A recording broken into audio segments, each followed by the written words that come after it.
Duane's like big influence on me came from about a 10-year period where I was trying and failing to play slide guitar, like from 15 to 25, say, or 14 to 24, whatever it was when I finally.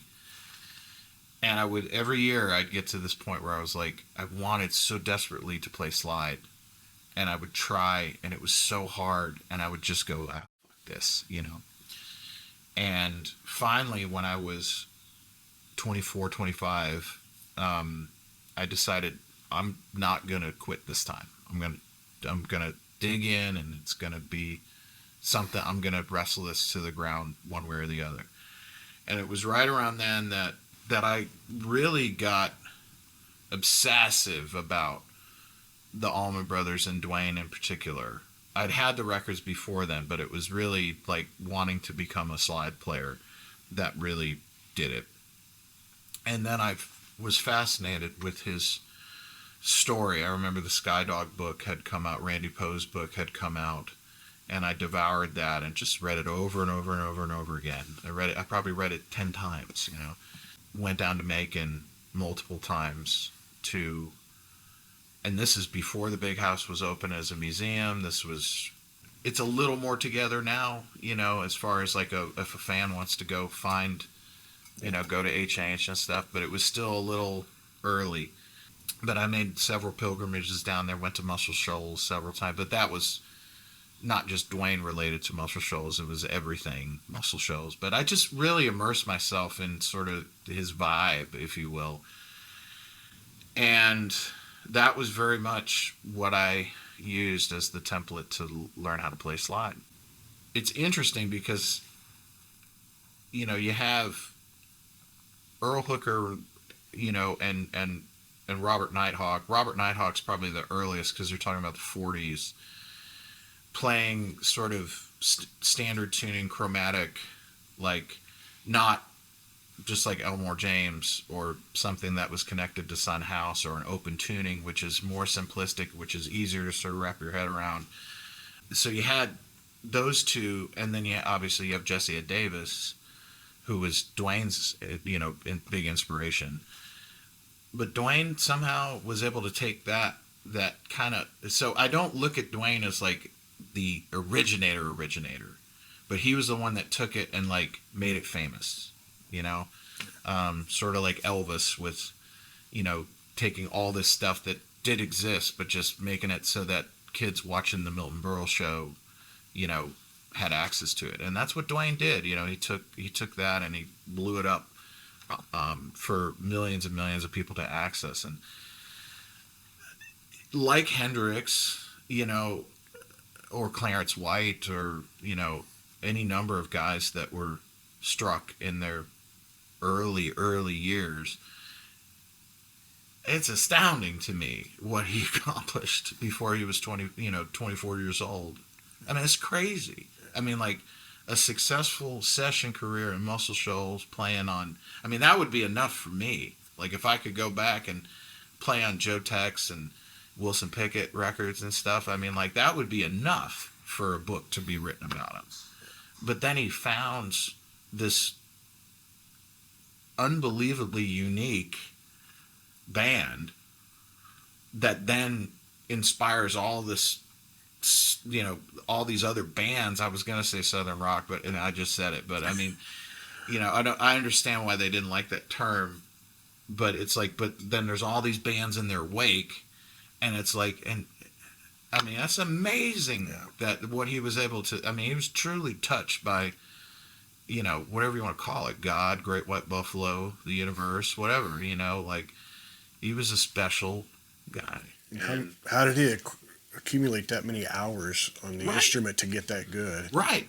And that's another conversation that is fascinating to me about, like, just how once upon a time a 20-year-old's life experience was, you know, maybe akin to what a 30-year-old's is now. Yeah. Like, going back 60 years. That's my feeling anyway. That's what I always say, that, like, a 30-year-old now is like a 20-year-old then. A 20-year-old could come home and talk about how they just stormed the beaches of Normandy. Exactly. That's exactly right. or watched a friend lose their hand, getting chopped off at the mill or something. I mean, it's just life experience was more intense, like, and so I think that's part of it. Why you have, especially in the baby boomer generation, you have these iconic artists, not just musicians, filmmakers, artists, poets, writers, life experience was different post coming out of World War II. But Duane, he just he burned bright, and I really like. It's similar because I had phases like all of us do of being really obsessed with specific people for periods of time.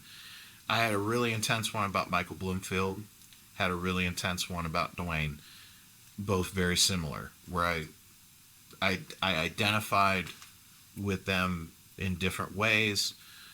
Certainly being a side musician or a session guy, that always really appealed, that they were artists as well as that, and sort of the navigating of those two things, and like looking for guidance, I guess, in their stories, and also the warning signs of the things that both of them fell prey to.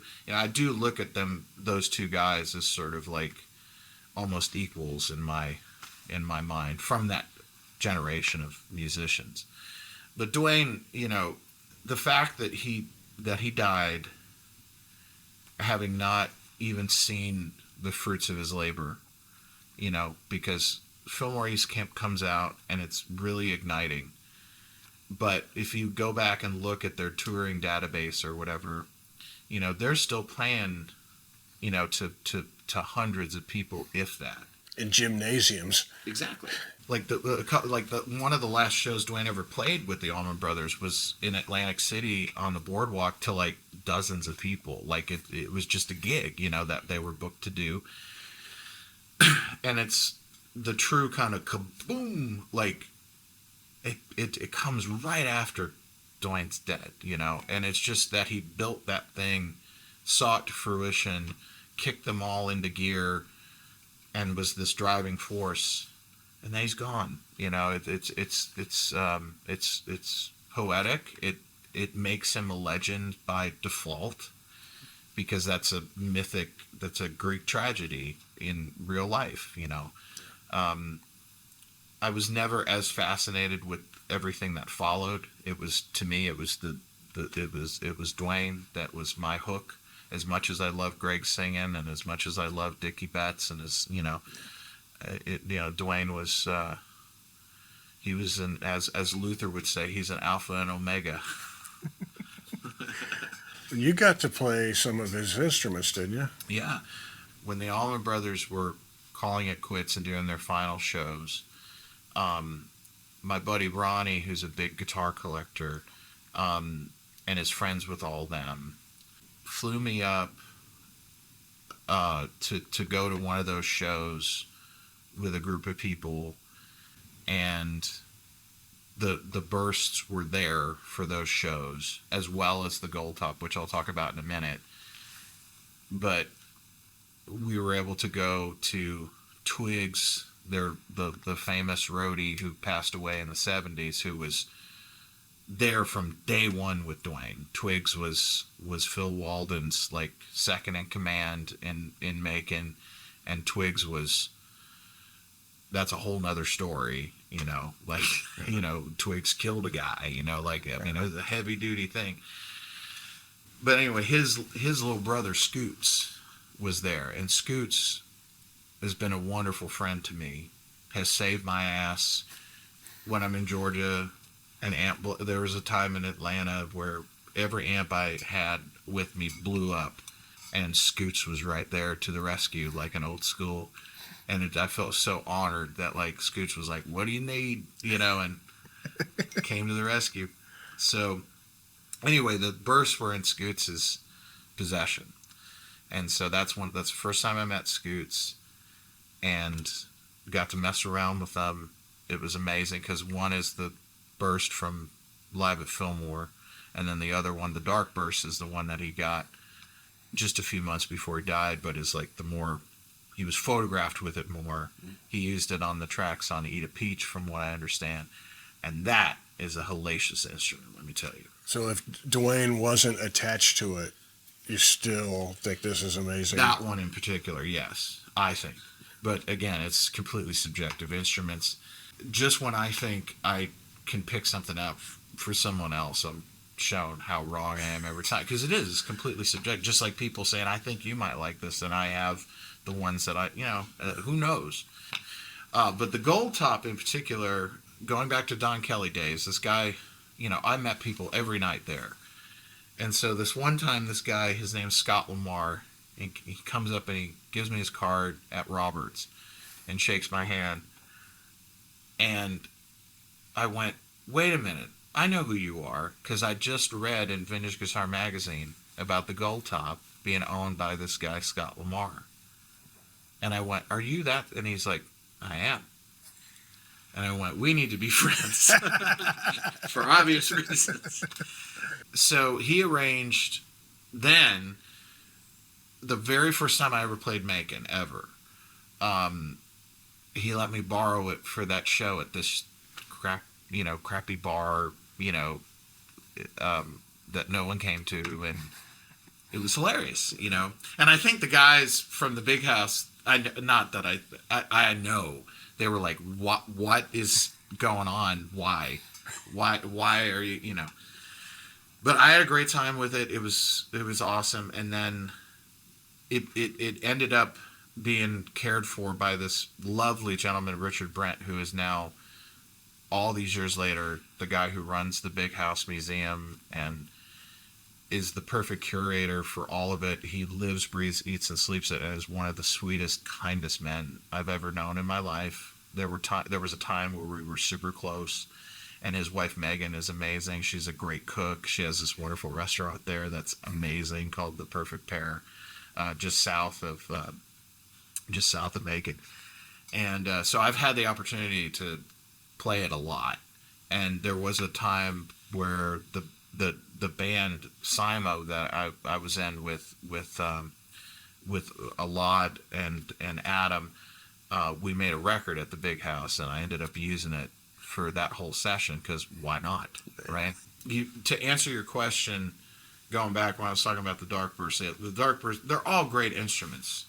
The Dark Burst in particular is, I think, a pretty, whoa, as far as the way it sounds. And it's a beauty contest winner on top of it. But it's interesting because I've had the opportunity many times, crazy to say, of playing heroes' instruments. That's one set of stories in that area. But what it's done for me is it has just magnified that it's the guy, in the end, that they had what they had, and it's not to say that they didn't give importance to it, because you care about your car, you care about your favorite jacket, whatever it is, right? But having access to that stuff time and time again, it's just proven to me time and time again that it's the driver, not the car, and it gives me that much more love and respect for whoever it is, because in some cases, they're not that great. Most of the time, I would say, of the famous instruments I've had the opportunity to have intimate relations with, most of them are just fine. They're good. They're not great. They're not bad. Yeah. But it is funny what it does to people, the mystical element, because that's something that I think it's just because it's tangible. I think it's entirely because we are trying to understand something that is impossible to understand. It's magic, really. The act of creation of anything is magic. And us trying to, assimilate something that we think is amazing, well, good luck.